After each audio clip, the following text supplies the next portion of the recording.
जय हिंद विद्यार्थी मित्रांनो, मी प्राध्यापक शेख सर, विजयरथ स्पर्धा परीक्षा केंद्र हिंगोली, विजयरथ अकॅडमी हिंगोली या यूट्यूब चॅनलवर तुमच्या सर्वांचं मनपूर्वक स्वागत। आज आपण बुद्धिमत्तेमध्ये चॅलेंजिंग क्वेश्चन्स, चॅलेंजिंग प्रश्न जे की आपण कूट प्रश्न असं म्हणतो, या विषयावर 5 प्रश्न आहेत, जी सिरीज आहे ती आपण आज पाहणार आहोत। तर ही प्रश्न सोडवित असताना आता अशा पद्धतीने प्रश्न आपल्याला पाहायला मिळतात। एका शेतात काही कोंबड्या व काही गायी आहेत। त्यांच्या पायाची संख्या 94 आहे व डोक्याची संख्या 30 आहे, तर तिथे एकूण कोंबड्या किती, असा प्रश्न दिलेला आहे। आता ही प्रश्न सोडवत असताना तुम्ही एक तर पर्यायातून जाऊ शकता किंवा आपण तुम्हाला याच्यामध्ये शॉर्टकट सांगितले ती शॉर्टकट सुद्धा वापरू शकता। आता समजा तुम्ही पर्यायातून जाण्याचा जर विचार केला तर अवघड जाईल, म्हणून आपण एक शॉर्टकट तयार केलेली आहे। ती शॉर्टकट तयार कशी आहे बघा। आपल्याला विचारलं काय, त्यांनी सुरुवातीला काय काढायचे, आपल्याला कोंबड्या काढायच्या। तर जेव्हा आपल्याला जे काढायचं असते त्याच्या विरोधात असणाऱ्या प्राण्याचे पाय घ्यायचे, माहिती ना तुम्हाला। मग सूत्र तयार काय केलं आपण, सांगा एकदा। एकूण पायाची संख्या, काय सूत्र तयार केलं, एकूण पायाची संख्या। बघा आपण पाहिलं एकूण पायाची संख्या, ठीक आहे। आणि इकडे काय सांगा, वजा का गुणाकार, मायनस। जे काढायचं त्याच्या पायाची संख्या, मग काय काढायचं, गायी, आपल्या कोंबड्या काढायच्या। तर मग कोणाच्या पायाची संख्या घ्यायची, गायीच्या। कोंबड्या काढायला सांगितल्या तर गायीच्या पायाची संख्या घ्या, गायी काढायला सांगितल्या तर कोंबड्याच्या पायाची संख्या घ्या। मग गायीला पाय किती असतात, 4, म्हणून गुणीला एकूण प्राण्याची संख्या किती दिली, 30, डोसके किती आहेत त्याला, 30, भागीला दोन्ही पायातील काय रे बापू, दोन्ही पायातील फरक, काय, दोन्ही पायातील फरक। मग बघा आता एकूण पायाची संख्या किती आहे, सांगा, 94 किती आहे, वजा गाईला पाय किती असतात, 4, गुणीला 30, भागीला 4 वजा 2, लक्षात आलं, 4 वजा 2।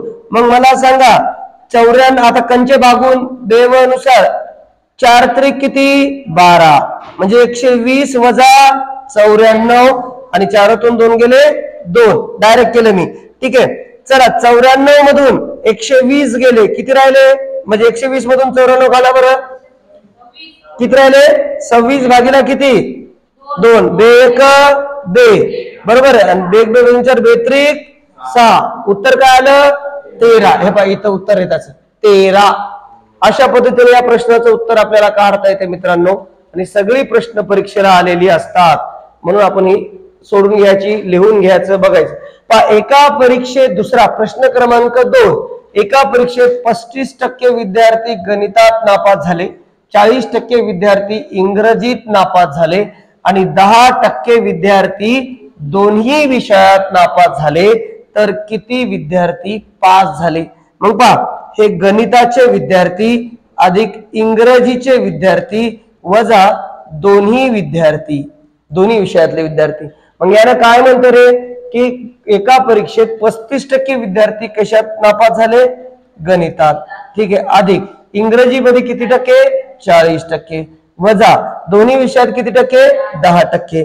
मग 35 आणि 40 किती, 35 आणि 40 किती, 75, 75 वजा किती, 10, मग आले उत्तर किती, 65।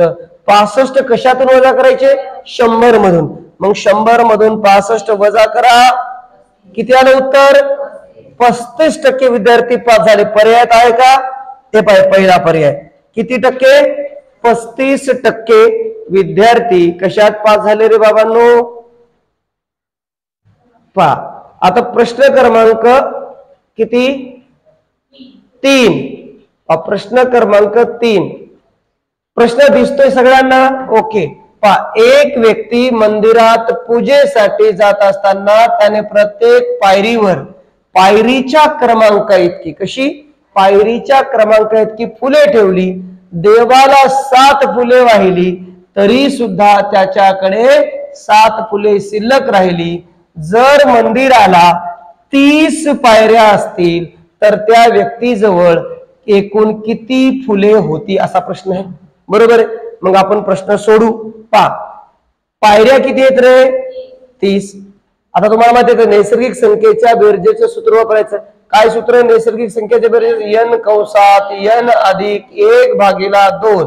बरोबर आहे, वापरलं. मग 30 गुणिला 31/2. बे 1 बे, बे 1 बे, बे 5 10. मग 15 गुणिला 31. 15 1 15, 15 शिल 5, हातचा आला 1, 15 त्रिक 45 आणि 1 46, 465. पण हे उत्तर नाही त्याचं. पहा त्या देवाला किती राहिली? 7. त्याच्याकडे शिल्लक किती राहिली? 7. म्हणून 7 आणि 7 किती? 14. मग याच्यात ऍड करा. पहा 5 आणि 4 9, 6 आणि 1 7, 4 ला 4 479. आहे का पर्याय? आहे. पर्याय क्रमांक 3 याचं उत्तर आहे. हे गोल करा, उत्तर काढा आणि पोलीस व्हा. कट कर. उत्तर काढा आणि काय व्हा? पोलीस व्हा. आता पहा पुढं, फक्त मोबाईल कट कर. आता पुढचा प्रश्न